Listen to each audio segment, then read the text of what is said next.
आज की कहानी का नाम है प्रेरणा स्रोत। मैं दो भाइयों की कहानी सुनाने जा रहा हूँ। उनमें से एक नशीली दवाओं का आदी था और अपने परिवार के लोगों को अक्सर पीटा करता था, उनके साथ झगड़ा करता था।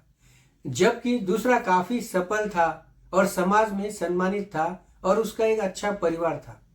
एक ही माँ बाप द्वारा पाले गए, एक ही माहौल में पले बड़े दो भाई एक दूसरे से इतने अलग कैसे? पहले भाई से पूछा गया कि आप ये सब क्यों करते हो? आप नशीली दवाओं के आदी हो, शराबी हो, अपने परिवार के लोगों को पीटते हो, उनके साथ झगड़ा करते हो। आपको ये सब करने की प्रेरणा कहाँ से मिलती है? उसने जवाब दिया, मेरे पिताजी से। मेरे पिताजी नशीली दवाओं के अधीन थे, शराबी थे और अपने परिवार के लोगों को पीटा करते थे, उनके साथ झगड़ा करते थे। फिर आप मुझसे क्या बनने की उम्मीद करते हो? इन्हीं वजह से मैं एक ऐसा इंसान बन गया। दूसरे भाई से पूछा गया, आप सारे सही काम क्यों करते हो? आपकी प्रेरणा का स्रोत क्या है? और जरा सोचिए उसने क्या कहा होगा। मैं जब छोटा था तो अपने पिताजी को शराब के नशे में धुत और सारे गलत काम करते हुए देखा करता था। मैंने उसी समय सोच लिया कि मुझे उनके जैसा नहीं बनना। दोनों भाई एक ही प्रेरणा हासिल करते रहे, लेकिन एक इसका इस्तेमाल सही ढंग से और दूसरा गलत ढंग से कर रहा था। गलत ढंग की प्रेरणा इंसान को आसान रास्ता अपनाने की इच्छा पैदा करती है, लेकिन अंत में वो रास्ता ज्यादा मुश्किल साबित होता है। हमारी सबसे बड़ी समस्या ये है कि आज हम सही प्रेरणा और आदर्श चुनने में चूक जाते हैं और हमारा नुकसान करा बैठते हैं। प्रेरणा ऐसी होनी चाहिए जो हमारे काम या भावनाओं में जोश भरती हो। प्रेरित करने का मतलब होता है जोश और जज्बा पैदा करना। प्रेरणा का अर्थ किसी के अंदर काम करने की लगन पैदा करना भी होता है। खुद को और दूसरों को हर रोज प्रेरित करें। प्रेरणा के दो प्रकार होते हैं, आंतरिक प्रेरणा और बाहरी प्रेरणा। अभी मैंने जो आपको कहानी सुनाई थी वो थी बाहरी प्रेरणा। उन दोनों भाइयों ने अपने पिताजी से प्रेरणा ली थी। अब मैं आपको और एक कहानी सुनाने जा रहा हूं, वो है आंतरिक प्रेरणा वाली। एक लड़का फुटबॉल खेलने की प्रैक्टिस करने लगातार आता था, लेकिन वो कभी भी टीम में शामिल नहीं हो सका। जब प्रैक्टिस करता तो उसके पिताजी मैदान के किनारे बैठकर उसका इंतजार करते थे। मैच शुरू हुए तो वो लड़का 4 दिन के प्रैक्टिस करने नहीं आया। वो क्वार्टर फाइनल और सेमीफाइनल के दौरान भी नहीं देखा।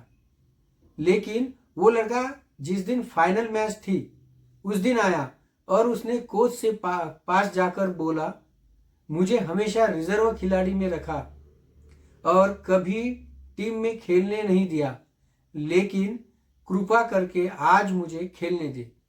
वो हाथ जोड़ के कोच से विनती करने लगा। कोच ने कहा, बेटा मुझे दुख है कि मैं तुम्हें ये मौका नहीं दे सकता। टीम में तुमसे अच्छे खिलाड़ी मौजूद है। इसके अलावा ये फाइनल मैच है, स्कूल की इज्जत दांव पर लगी है। मैं तुम्हें मौका देकर खतरा मोल नहीं ले सकता। लड़के ने मिन्नत करते हुए कहा, सर मैं आपसे वादा करता हूं कि मैं आपके विश्वास को नहीं तोड़ूंगा। मेरी आपसे विनती है कि मुझे खेलने के दे। और कोच ने इससे पहले लड़के को कभी इस तरह विनती करते हुए नहीं देखा था। उसने कहा, ठीक है बेटा, जाओ खेलो, लेकिन याद रखना कि मैंने ये निर्णय अपने ही बेहतर फैसले के खिलाफ लिया और स्कूल की इज्जत दांव पर लगी है, मुझे शर्मिंदा ना करना। खेल शुरू हुआ और लड़का तूफान की तरह खेला। उसे जब भी गेंद मिली उसने गोल मार दिया और वो उस मैच का हीरो बन गया। उसकी टीम को शानदार जीत मिली। खेल खत्म होने के बाद कोच ने उस लड़के के पास जाकर कहा, बेटा मैं इतना गलत कैसे हो सकता हूं? मैंने तुम्हें पहले कभी इस तरह खेलते हुए नहीं देखा। यह चमत्कार कैसे हुआ? तुम इतना अच्छा कैसे खेल गए?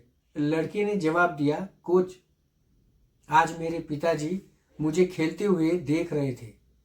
कोच ने मुड़कर उस जगह को देखा जहां उसके पिताजी बैठा करते थे, लेकिन वहां कोई नहीं बैठा था। उसने पूछा, बेटा, तुम जब प्रैक्टिस करने आते थे तो तुम्हारे पिताजी वहां बैठा करते थे, लेकिन आज मैं वहां पर किसी को नहीं देख रहा हूं। लड़के ने उत्तर दिया, कोच, मैंने आपको ये कभी नहीं बताया कि मेरे पिताजी अंधे थे। 4 दिन पहले उनकी मृत्यु हो गई। आज पहली बार वो मुझे ऊपर से देख रहे हैं। ये थी आंतरिक प्रेरणा। आंतरिक प्रेरणा टिकाऊ होती है क्योंकि ये इंसान के अंदर ही जन्म लेती है और आत्म प्रेरणा का रूप लेती है। अपने लक्ष्य को लिखिए और उसे अपने सामने रखकर सुबह शाम पढ़ा कीजिए। Thank you. आखिर पानी का नहीं